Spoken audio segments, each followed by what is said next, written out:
I was 18 years old when I got married. I belonged to a very conservative family, a Baloch family, where good daughters never say no to their parents. My father wanted me to get married, and all I said was, if that makes you happy, I'll say yes. And of course, it was never a happy marriage.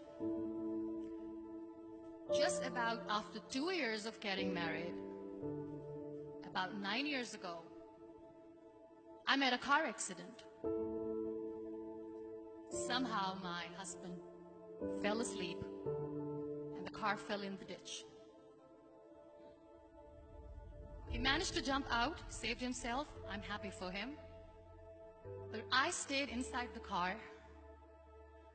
and I sustained a lot of injuries. The list is a bit long. Radius ulna of my right arm were fractured. The wrist was fractured. Shoulder bone and collarbone were fractured. My whole rib cage got fractured. But that injury that changed me and my life completely was the spine injury. Many people came to rescue. They gave me CPR. They dragged me out of the car. And while they were dragging me out, I got the complete transection of my spinal cord. Those 2.5 months in the hospital were dreadful. I was at the verge of despair. One day, doctor came to me and he said, well, I heard that you wanted to be an artist, but you ended up being a housewife. I have a bad news for you. You won't be able to paint again. Next day, doctor came to me and said, your spine injury is so bad, you won't be able to walk again.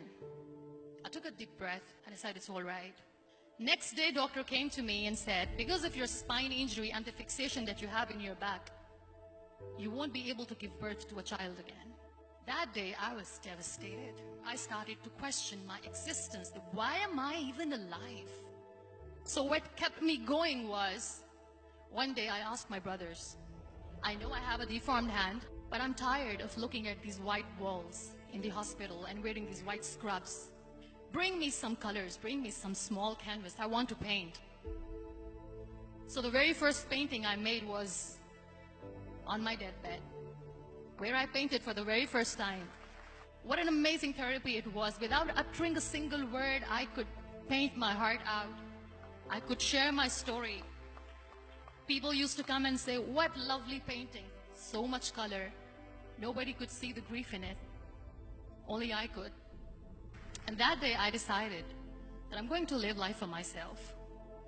I am not going to be that perfect person for someone. I am just going to take this moment and I will make it perfect for myself. That I'm going to fight my fears. So I wrote down one by one all those fears. And I decided that I'm going to overcome these fears one at a time. You know what was my biggest fear? Divorce. But the day I decided that this is nothing but my fear, I liberated myself by setting him free. And I made myself emotionally so strong that the day I got the news that he's getting married, I sent him a text that I'm so happy for you and I wish you all the best. And he knows that I pray for him today. Number 2 was, I won't be able to be a mother again. And that was quite devastating for me. But then I realized there are so many children in the world, all they want is acceptance. So there is no point of crying, just go and adopt one. And that's what I did.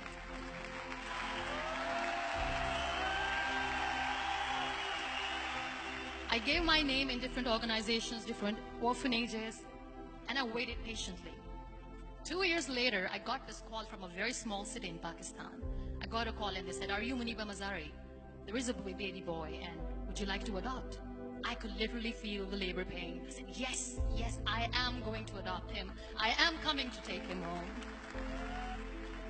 And that day, I was 2 days old, and today he's 6. You know, when you end up being on the wheelchair, what's the most painful thing? People think that they will not be accepted by the people because we, in the world of perfect people, are imperfects. So I decided to appear more in public. I started to paint. I have done a lot of modeling campaigns. I decided that I'm going to join the national TV of Pakistan as an anchor person. I became the National Goodwill Ambassador for UN Women Pakistan, and now I speak for the rights of women, children. I was featured in BBC 100 Women for 2015. I'm one of the Forbes 30 under 30 for 2016. So when you accept yourself the way you are, the world recognizes you. It all starts from within. We have this amazing fantasy about life. This is how things should work. This is my plan. It should go as per my plan. If that doesn't happen, we give up. I never wanted to be on the wheelchair. Never thought of being on the wheelchair.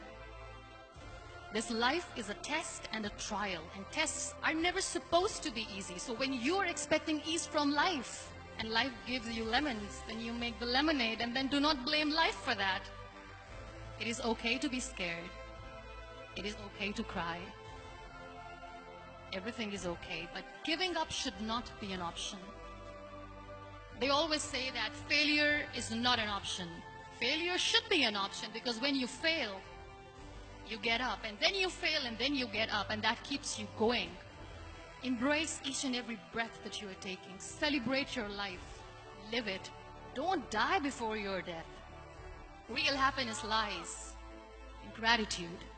So be grateful, be alive, and live every moment.